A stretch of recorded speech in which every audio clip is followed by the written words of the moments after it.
અને એ ત્યાં જ એને પ્રેક્ટિસ કરે છે. એની ઇકોનોમિકલ વેલ્યુ, એની supply demand, it's about Lakshmiji is about supply and demand, economics. બરાબર. તમારા સરસ્વતીજીની ડિમાન્ડ કેટલી છે એ ડિસાઈડ કરશે લક્ષ્મીજી કેટલી મળશે. બરાબર.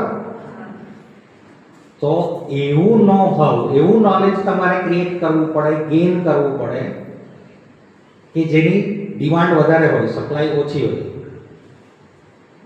તો તમે એવા યુનિક બની શકો કે જેથી તમે માર્કેટમાં જે માંગો હોય તમને આપી શકો. બરાબર. Concept clear? Very good. ચલો,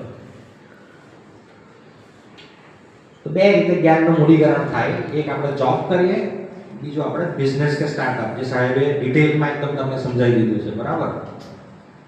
સાહેબે કીધું કે જોબ કરવા વાળાને પણ આ ટોપિકની જરૂર પડે, અને જે બિઝનેસ એન્ટરપ્રેન્યોર છે, સ્ટાર્ટઅપ છે, એને પણ આ વસ્તુ શીખવાની જરૂર પડે. રાઈટ.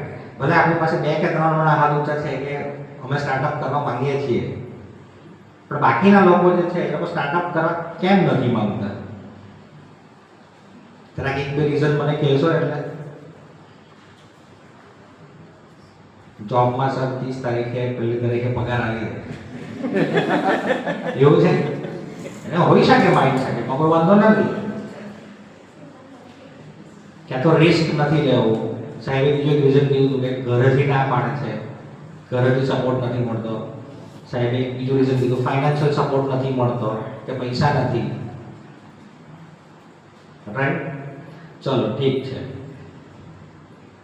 સ્ટાર્ટઅપ નથી કરવું એના ઘણા બધા રીઝન છે, પણ પ્રોબ્લેમનું સોલ્યુશન નથી કરવું એના તો કોઈ રીઝન નથી. એ તો તમે કરી શકો.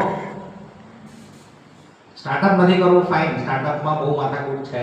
ટીમ લાવવાની, ટીમને હાયર કરવાની, માર્કેટિંગ કરવાનું, બ્રાન્ડિંગ, પેકેજિંગ, પૈસા લાવવાના, લોન લેવાની, મેન્યુફેક્ચરિંગ કરવાનું,